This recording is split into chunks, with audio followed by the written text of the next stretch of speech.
Welcome to Crosspoint. Welcome to Crosspoint. Welcome to Crosspoint. We are an inclusive faith community seeking to live out the loving, just, and generous way of Jesus.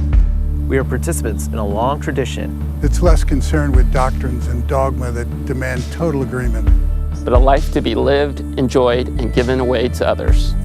What unites us is a growing awareness that life is precious. That we are made by love in order to love.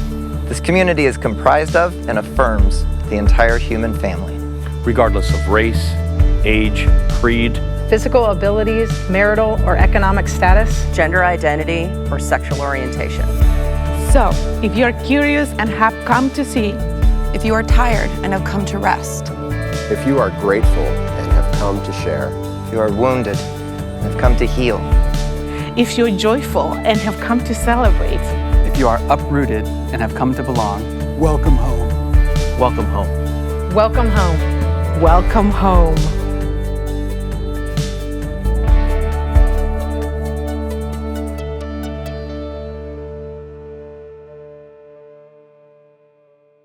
Good morning, Crosspoint. Thanks for joining us. It's important that we continue to gather each week like this, even if it is in this digital format. And we hope that you know that your presence really does matter, as does your ongoing support for our communal efforts to love our neighbors by continuing to practice social distancing. So we're going to start today with an old Celtic hymn called Be Thou My Vision. And this is widely thought to have originated as a poem in the 6th century by a blind Celtic monk named Saint Fallon. And then it wasn't until 1400 years later, 1905, is when this poem was first translated into English. And then about a decade after that, the poem was combined with an old medieval tune to make the hymn that we know today. So when we sing this hymn, we are connected with a long, rich, diverse Christian community. We're not the first people to recognize the need to ask God to provide a vision for who God is, a vision for who we are, and a vision for a path forward. I thought this morning, rather than putting up images of people playing and singing the song, that it would be appropriate just to put the lyrics up. And I found a recording from an old Crosspoint service, maybe about 2 years ago. I don't know if any of you remember when we used to actually get in the same room and sing songs together. The recording is messy, as you would expect from a live performance. The vocals are a little weak in places and the guitars get a little loud, but the heart comes through. So I want to invite you to just meditate on the words if you want. You can sing along if that's a better way for you to connect. Or maybe you even want to just close your eyes and invite God to provide imagery for you that's inspiring specifically for you.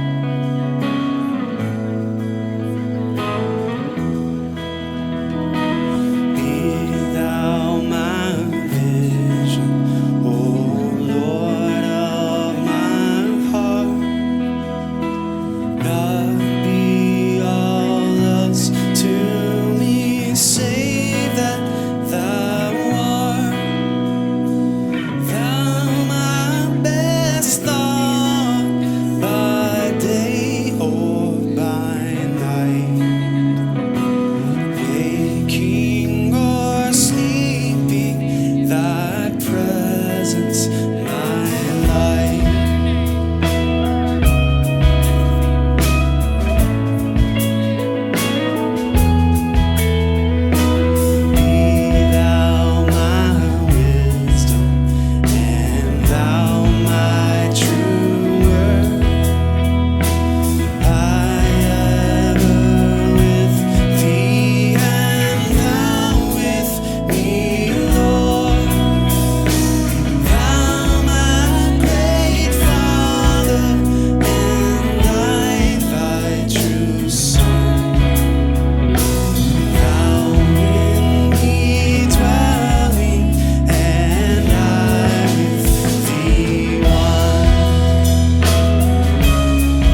still be my vision. Oh,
So last week our teaching pastor Steve read the following verses from Amos 5.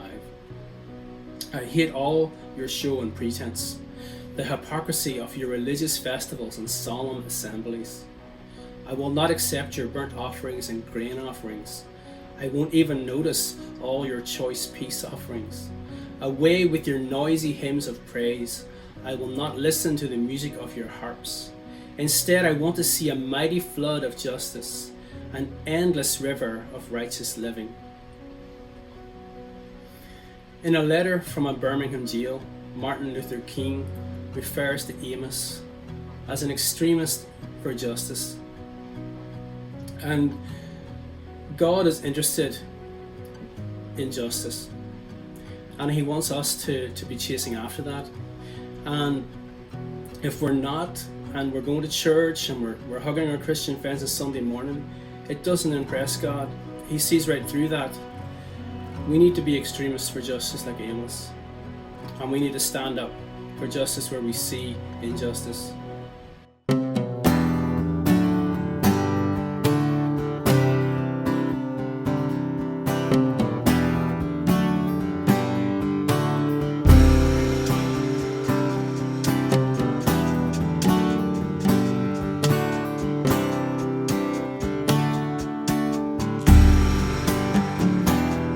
All your show and pretense, the hypocrisy of your praise,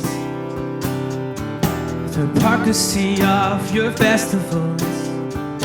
I hate all your show. Away with your noisy worship, away with your noisy hymns. I stop up my ears when you're singing them. Heed all your show. Instead, let there be a flood of justice, an endless procession of righteous living. Instead,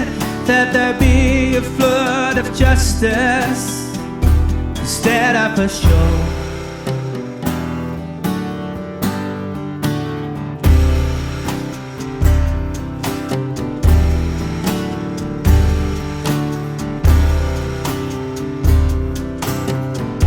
Your eyes are closed when you're praying.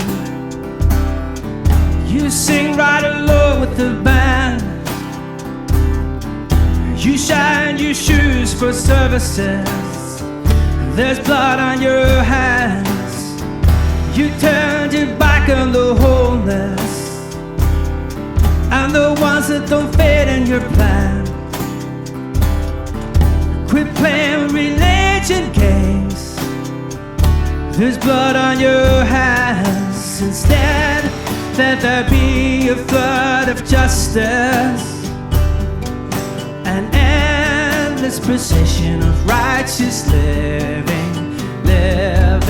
Instead, let there be a flood of justice instead of a show.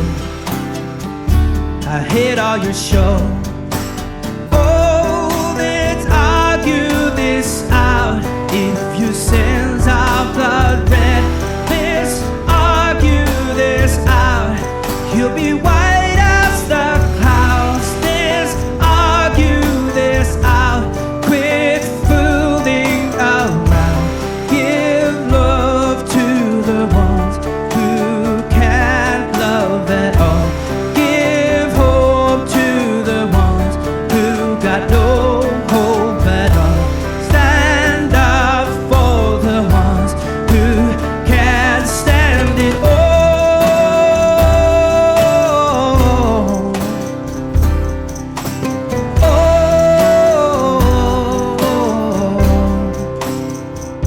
I hate all your show. I hate all your show. I hate all your show. I hate all your show. Instead, let there be a flood of justice, an endless procession of righteous living. Instead, let there be a flood of justice instead of a show.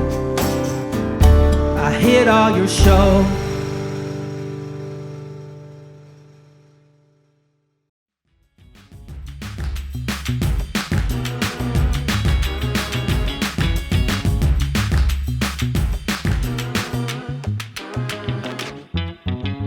Good morning, Cross Point.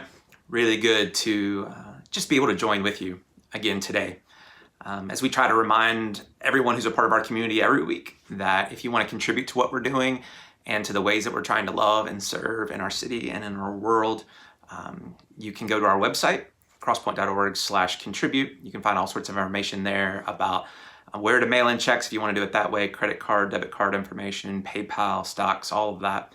As well as you can always text the word Crosspoint NC to the number 77977. They'll send a link directly to your phone. And yeah, it's safe and secure, and you can contribute whatever you'd like to through there. So thank you for all of you who continue to help fund what we're getting to do together and the difference that it's making in the world. Well, we're in a new series of teachings that we started last week called The Prophets. And I want to stand on the shoulders of what Steve taught through last week as he helped us begin to understand the role of the prophetic voice and how it worked thousands of years ago with the ancient prophets that we find in the scriptures, and then also how that prophetic voice works now. But you know, when you think about it, I don't think a prophet is anything that anyone signs up for. I don't think it's a job or a title that you should assign yourself. Think about it. Whenever somebody today walks around claiming that they're a prophet, we tend to roll our eyes because something in us gets a little nervous because we've seen that go down some pretty scary roads before. We've seen that cause a lot of harm. However, I do think that we can wrestle with what does it look like to be people who participate in the prophetic tradition today? To wrestle with what does it look like to be a prophetic presence wherever you or I find ourselves? There's this wonderful 84-year-old nun who is an author and a theologian. Her name's Joan Chisterson. I want you to listen to what she writes. She writes this: Christianity requires that we each must be so much a prophetic presence that our corner of the world becomes a better place because we have been there. And friends, that's what I want for my life, right? That's what I want for us as Crosspoint. That we would be a prophetic presence wherever we are so that our little corner of the world becomes a better place because you and I have been there. But as a heads up, we need to understand up front that to participate in this tradition means that we participate in a paradox. Because one of the things that we learn from the prophets in the Old Testament is that they speak from a place that comes out of religious experience, and yet they got fought most often by religion itself. After all, we see the same thing with Jesus, right? Where Jesus is very willing to critique religion, particularly whenever religious systems or religious rules oppressed or hurt actual flesh and blood people. But then we also see Jesus getting fought by those who wanted to keep the religious system the same, who wanted to just keep the status quo of how religion worked. And so it's this difficult paradox to navigate when you talk about the prophetic tradition, even today, and especially for a church community. Because we have to wrestle with, do we follow Christianity or do we follow the active living presence of Christ? And what happens when a community's best attempt to follow Christ becomes at odds with Christianity? What happens when it becomes at odds with the accepted religious system and the keepers of the status quo begin to push back? What happens then? And what do we do? And as we wrestle with that, we have to be prepared that the way in the tradition of the prophets is not this easy, laid back, kind of say the prayer, check the box, join the club Christianity. Rather, it invites us to have literal and figurative skin in the game, to live in this space of the paradox where we say no to everything that is not of God. We say no to the abuse of people. We say no to mockery and degrading and harming of others. We say no to death. That's what it looks like to be a part of the prophetic tradition, but it also means that we say yes to compassion. It means we say yes to equal rights. We say yes to who God made you to be, and we say yes to life in all the different ways that we can imagine. So to help us with finding our own voice in this prophetic tradition, with perhaps discovering what a prophetic presence might look like and sound like today in a room or a conversation, what I want to try to do is I want to try to give us a few handles. I want to try to give us a few filters that mark this tradition so that we can be aware of that when we choose to step into it. And the first one is this, is that a prophetic voice is anchored by what a vision can be. That a prophetic voice is a vision that is anchored by what a vision can be. Oftentimes when we think about the prophets, what we do is we think about people foretelling or practicing doom and destruction, that they're predicting doom and destruction. But when we look at the ancient prophets of the scriptures, what we actually find is about half of what they shared was the vision of what kind of good and beautiful future Israel was being invited into. I want you to look for a moment at what one prophet, Isaiah, writes in chapter 2, starting with verse 1. Isaiah writes this, he says, "There's a day coming when the mountain of God's house will be the mountain, solid, towering over all mountains. All nations will river toward it. People from all over set out for it. They'll say, 'Come, let's climb God's mountain. Go to the house of the God of Jacob. He'll show us the way he works, so we can live the way we're made.' Zion's the source of the revelation of God's message comes from Jerusalem. He'll settle things fairly between nations. He'll make things right between many peoples. They'll turn their swords into shovels and their spears into garden hoes. No more will nation fight nation. They won't play war anymore. Come, family of Jacob, let's live in the light of God. You see, at the foundation of the prophet's message is an invitation to return to who we were created to be. The prophets call us forward to the best of what we say that we are. And that's always a better place to start and to anchor ourselves rather than trying to always lead with some type of oppositional energy or negative energy or trying to lead with some sort of cynicism. And what we know instinctively is that's true for every arena of life. Like when moments have happened when we've had to discipline our kids as parents. It's tempting to lead with blame, right? It's tempting to lead with accusations and all sorts of oppositional energy like, well, why are you so lazy? And why are you such a bully to your sibling? And why are you so mean? And how could you be so stupid? And what's your problem? I mean, don't you care about anybody other than yourself? But here's what we know, right? Is that it's always more effective when we can start with anchoring the conversation with who they actually are. Hey, listen, I know you. And I know you better than anyone. You're kind. You care about other people. You care about strangers. And you definitely care about your family. So help me understand what's happened to cause you to forget that. What's going on? We got to talk about this. Or it's like, hey, you know what? This isn't you. Lying and deceiving us, that's not you. I know who you are. You're trustworthy. You're honest. And you know you're loved no matter what. So what's going on that has caused you to forget that? What's happened? What's broken? Because you know what? This isn't you.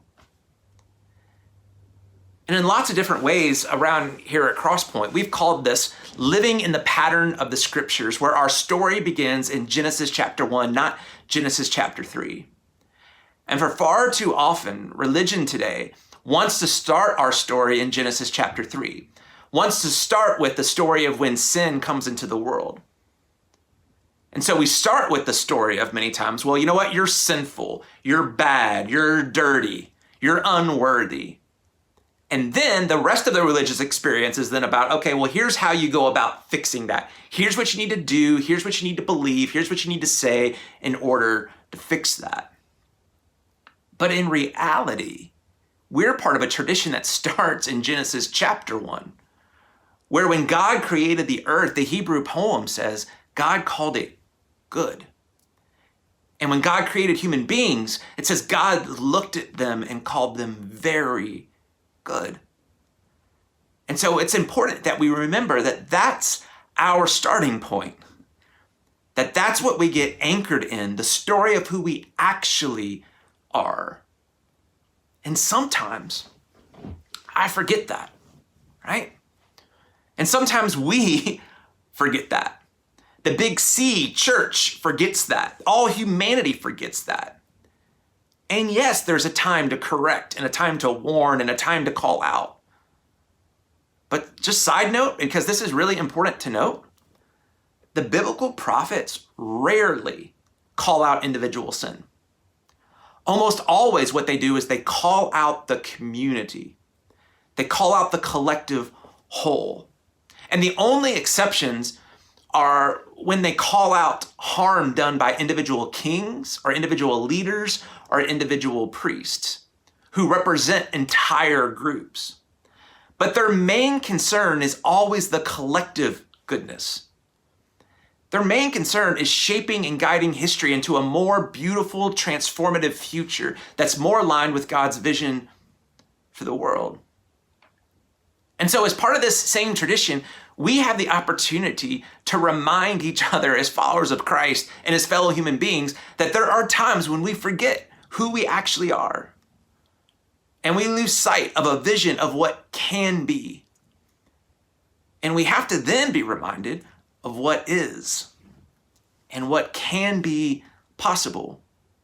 We have to remind ourselves that Jesus says the entire vision boils down to treating people the way that we want to be treated. The entire vision boils down to that. And so regardless of how naive or challenging that vision may seem at times, the prophetic voice continues to call us to be the best of ourselves. It calls us to the best of love. It calls us forward to the best of faith, to the best vision of humanity that you and I can imagine. There's a second filter that I think's worth embracing, a handle for those of us who want to try to step into the prophetic tradition at times. And it's this, that a prophetic voice is willing and able to self-critique. Now, listen, I want you to think about this because I've never seen this in any other religion's holy scriptures or holy texts, and it may be there. And so if it's there and you're aware of that, please let me know and correct me if I'm wrong. But what we have with the prophets in the Hebrew scriptures was the willingness and the ability to include in their own sacred scriptures letters and books that told them that they as a people were hypocrites, that told them that they as a people were fakes, who really didn't love God, but they merely loved themselves and were just putting on a show. They included these critiques in their own sacred scriptures. Again, what our tradition would call the Old Testament. And when you think about that, I mean, that's really extraordinary. Because here's the thing about the prophets and the tradition of the prophetic voice. They don't speak as outsiders telling others how to change. Rather, they speak as insiders. Now, they're often living on the edge of the inside, but they're still on the inside. We never see prophets placing themselves above or apart from the sin or the solution. Prophets don't put themselves on some pedestal of purity and innocence, but rather prophets share in the collective blindness when that blindness is there. And they also share in the collective gift of grace. Look at what the prophet Isaiah says later on. He writes this, he says, "Every word I've ever spoken is tainted, blasphemous even. And the people I live with talk the same way, using words that corrupt and desecrate." You see, the prophetic voice speaks from a place where this is a we problem. This is a you and I problem, not this is a you problem. This is a we problem. Which is one of the reasons that we in the Big C church, right? We don't often spend a lot of time talking about the prophets. We don't hear a lot of sermons or a lot of teachings about the prophets and quoting the prophets because frankly, we don't know what to do with them oftentimes. And we haven't been brought up in a tradition, many of us, that's good at self-critiquing our own systems and practices. But here's a truth, just a principle about life that we have to learn to embrace. If you can't constructively critique your own team or clearly call out toxic behavior when your own team has that in it, then frankly, it invalidates your opinion. Because what you've done is you've demonstrated a blindness that places power and a cult-like loyalty above any sense of humility and rationality. And this principle, it holds true, right? It holds true for politics, holds true for sports, it holds true for religion, whatever group or team that we find ourselves a part of. If you and I want a seat at the adult table in the cultural conversation, we have to be willing to constructively critique our own teams. Because the reality is none of us gets it right all the time. We know this. And so we have to be willing to critique our own teams. And this is especially important as the church. And when I talk about church in this particular context, I'm talking about the Big C church in America, where if we're unwilling to self-critique, what can happen is we can find ourselves calling out one political leader for lies and abuses and corruption and claiming our critique is about morality and character and integrity.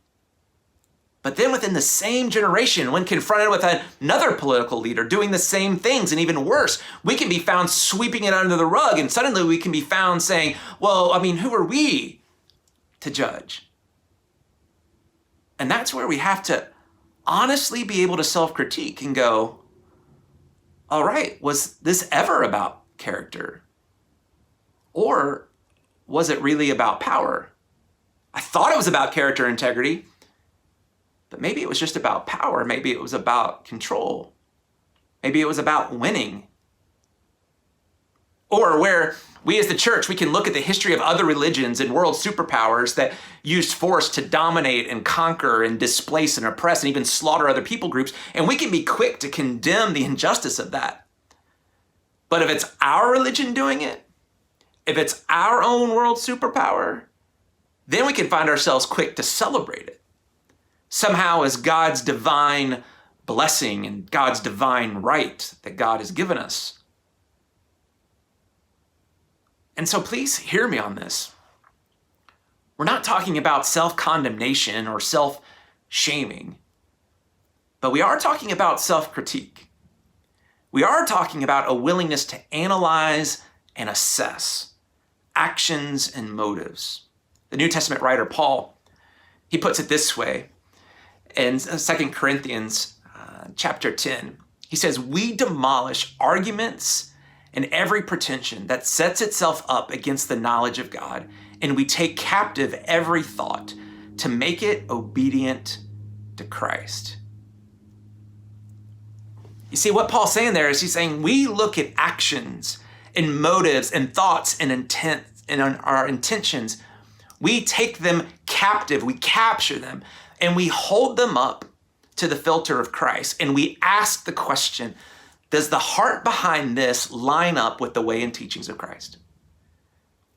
That we take it captive, we hold it, and we hold it up to the mirror, to the filter of Christ and say, does this line up with the heart and way and teachings of Christ? And so to participate in the prophetic tradition, again, we can't distance ourselves from the issues. We can't assume the role of outsider, somehow standing on the sidelines, pointing fingers at people.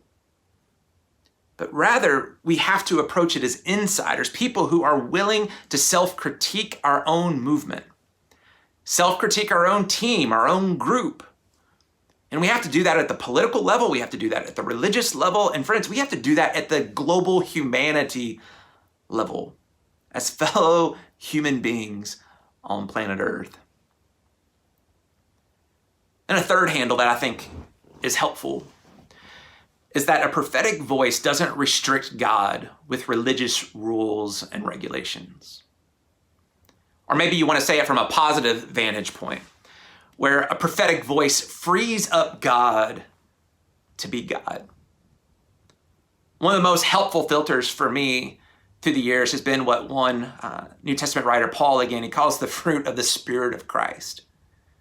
Or in other words, he talks about it as this is the visible evidence that the Spirit of Christ is active, that the Spirit of Christ is present. And then he goes on to name what those fruits, what that evidence looks like. And he says it's love, joy, peace, patience, kindness, goodness, gentleness, faithfulness, and self-control. And so Paul says, you know what? If you're wondering whether something aligns with the Spirit of Christ or not, follow those fruits. Follow that evidence. See if that evidence is there if you want to find out whether it aligns with the Spirit of Christ or not.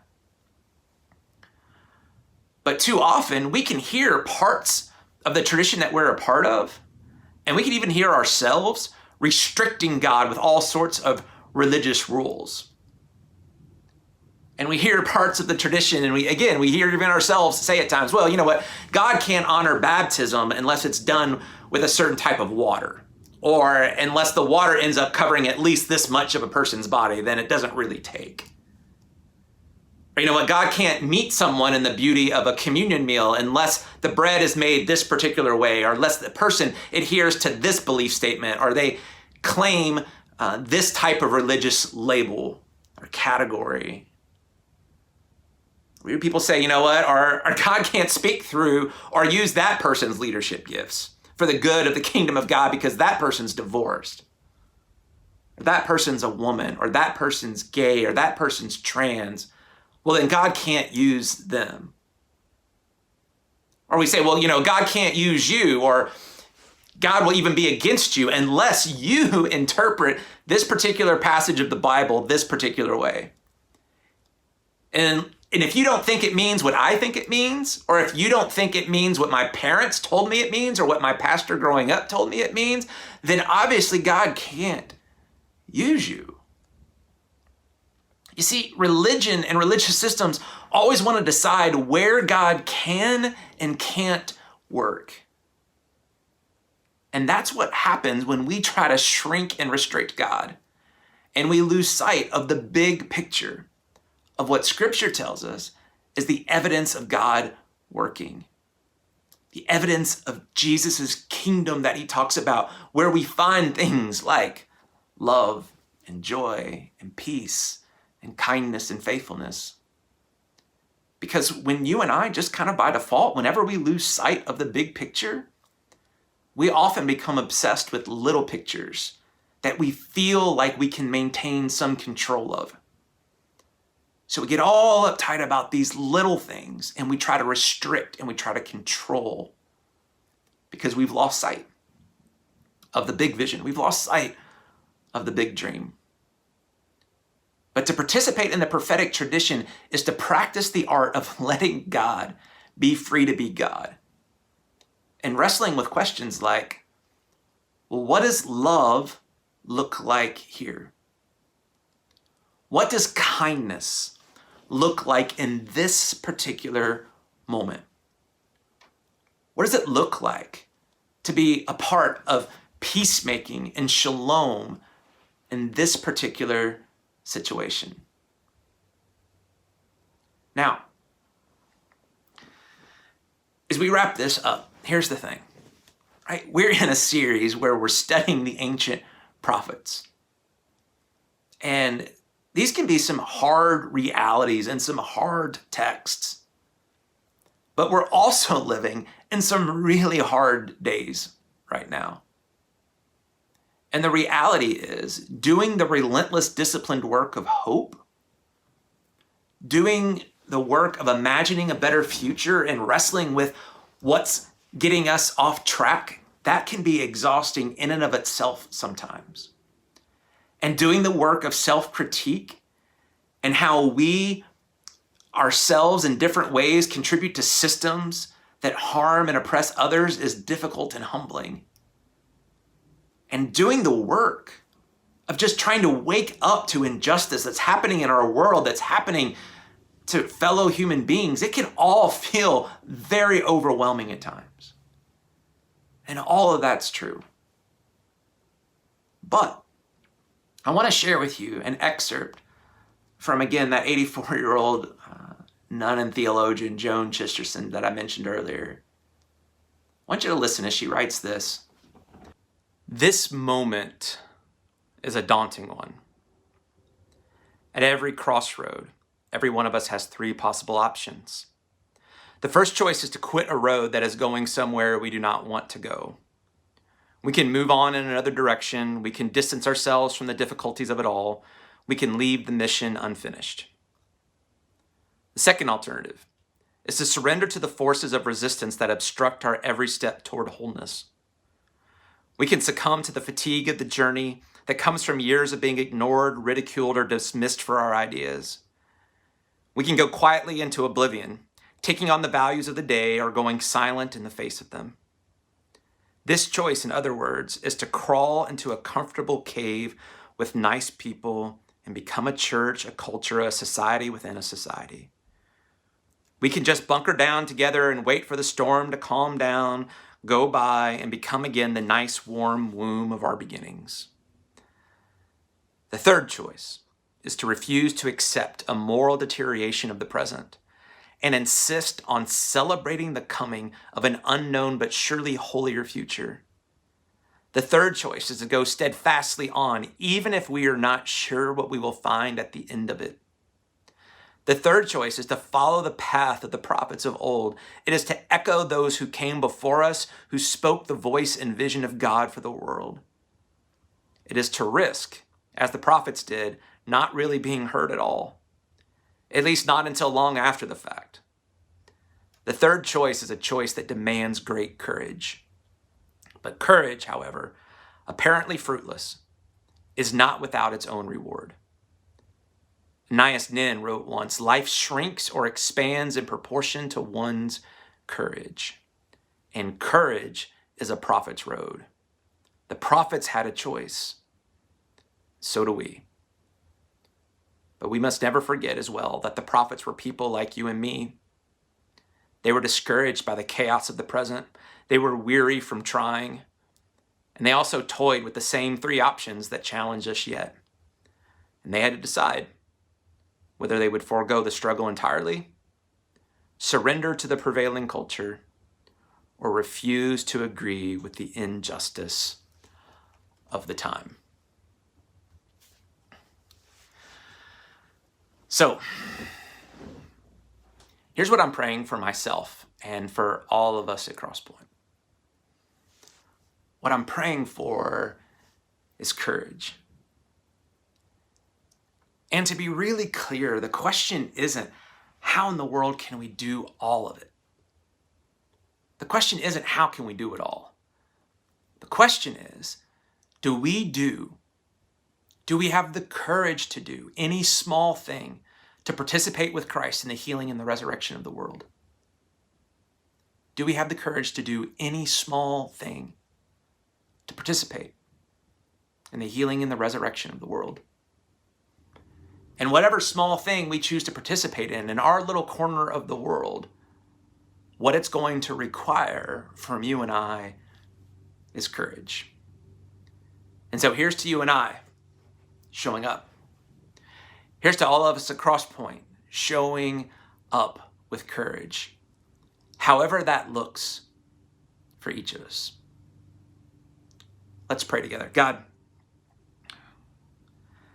thank you so much for these texts and these writings from thousands of years ago. Thank you for how they challenge us. Thank you for how they humble us, how they call us forward into a better future, how they call us to hold up a mirror to ourselves and to hold up the mirror of Christ and of Christ's heart. And so, God, I pray that we would continue to roll up our sleeves and do that hard work.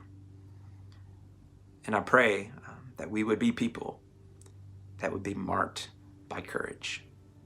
And we pray this in the spirit and the power of the resurrected Christ Jesus. Amen.